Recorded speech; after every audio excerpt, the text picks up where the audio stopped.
This is Tom Dillon, the Lifetime Liberal, and today is Wednesday, April 12th, 2017. The title of this rant will be Syria is a massive tragedy, but it is not worth U.S. intervention.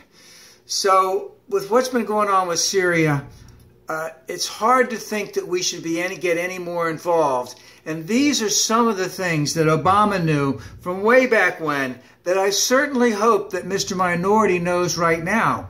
And that, number one, Syria is a small country. It has a small population, 22 million. I believe that might be down to about 18 million right now, as there's been so many people who have fled. Up to 400,000 have been killed, maybe as many as 500,000. There have been whole cities that have been leveled in that area. But not only are they a small country, small population, very low GDP. There's not a lot of stuff there. So their GDP, I don't even remember what it was. But it's half of what Peru is, when Peru is one of the poorest countries over here in the Western Hemisphere. There's really no oil in Syria. There's no pipelines. So it does not have a strategic importance for the United States. Al-Assad, as bad as he is, we don't have anyone to replace him, just from a practical standpoint. We don't have anyone we can prop up. We tried to prop up people for years. It really didn't work. The rebels cannot win in Syria. They don't have the manpower, the woman power. They don't have the arms. They don't have the capability of taking Assad. All right? And of the territory that Assad has right now, even though it's a small amount of Syria, because Syria is a lot of desert, but 75% of the population of Syria is under Assad's control right now. And, there's not going to be an overthrow of that government right now. So if we were going to intervene, 100,000 troops for at least 25 years, I don't see us taking that making that initiative. I don't see us intervening. I don't see us making that initiative. I don't see us making that commitment of nation building. And of course, our track record in that particular area is not good at all in terms of Iraq and Afghanistan. Both of them still have a lot of troubles, and we're still involved in both countries. Now, for Russia, that's a different story. They want to be involved with Syria. Number one, they have an airport there, airport there, and they have a regular port where they can put their fleet. It gives them direct access into the Mediterranean Sea.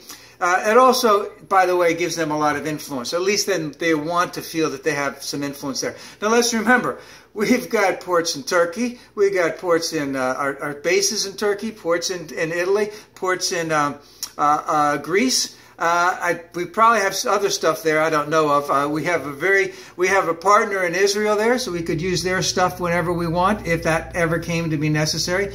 So Russia wants some influence that we could overshadow them anywhere in there, but then that's what they want. Also, there are Chechens involved in the rebellion against Assad. If they were ever to come into power in Damascus, that would not be good for Russia, because that could influence Chechnya and other areas of Russia. Russia doesn't want to have that at all. Also, Putin needs a big victory because he wants to be a great power again, that Tsarist Russia. He doesn't want to take it back to the 1980s when it was the USSR. He wants to take it back to before 1917, before the Russian Revolution. And then, of course, there's some other players in there. Iran wants Assad to stay in power because of the Shia influence. That Shia influence through Assad is a very, very minority part of the population in Syria, and they know that if the Sunnis came in, they would slaughter them completely. All right, and of course that's why Saudi Arabia wants to be in there, because they want the Sunni influence to be running that country. Turkey wants to have a stable Syria so that they don't have to be battling the Kurds all the time. Of course, as long as there's instability in Syria, then there can be instability in terms of the Kurds. And just the fact that U.S. is actually in Syria and in parts of Iraq right now trying to defeat ISIL, which they will as time goes on, de facto helps Assad stay in power. So if a couple Tomahawk missiles, get your gun to say, we took care of this situation, that's great. But we should not be looking at any type of an intervention in this at all. And what's worrisome to me is the fact that the Secretary of State, of course, he doesn't know what the hell he's talking about, and the White House don't seem to be in a heck of a lot of sync, because he said two incredibly stupid things. One, he said, was that he didn't know why the taxpayers of the United States should care about what's going on in the Ukraine. And he also said that it's just a matter of time before al-Assad is out of power in Syria. And again, based on the things that I have just mentioned, and there's probably a heck of a lot more, what is the strategic advantage for the United States to get rid of Assad? Because once he consolidates his power in Syria, it's not like he's going to be harboring any more terrorists than there already are there. Also, Israel would like to have a stable Syria, even though they'd rather have Assad be against them than Hezbollah running Syria and being against them. So what Tillerson said about Ukraine, I'll just make a quick point. That's complete stupidity.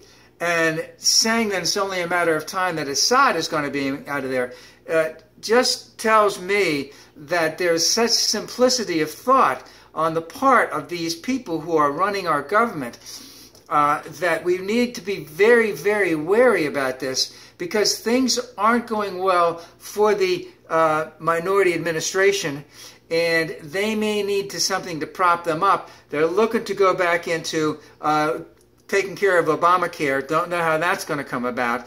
Then they want to do the taxes, and they should have done the taxes first. Now they're getting involved in saying that Assad needs to get out of there, that there will only be a matter of time. And that statement by Tillerson sort of says, well, you can have Ukraine, we don't really care. Very scary situations, very scary things that are going on in this minority administration. And if they think that having an intervention in Syria, because remember, there's 20 million, up to 20 million people who are starving in Africa. Does Ivanka need to see all of that for us to have some type of intervention in there at the same time that the minority administration has already said that they want to cut back on U.S. aid across the world? So we don't have a good thought process going on with the highest levels of government when it comes to Russia, when it comes to Syria, when it comes to the Ukraine, when it comes to having al-Assad out of there. The diplomacy is very hard, and this does not bode well, because there is no reason for us to be going into Syria at all.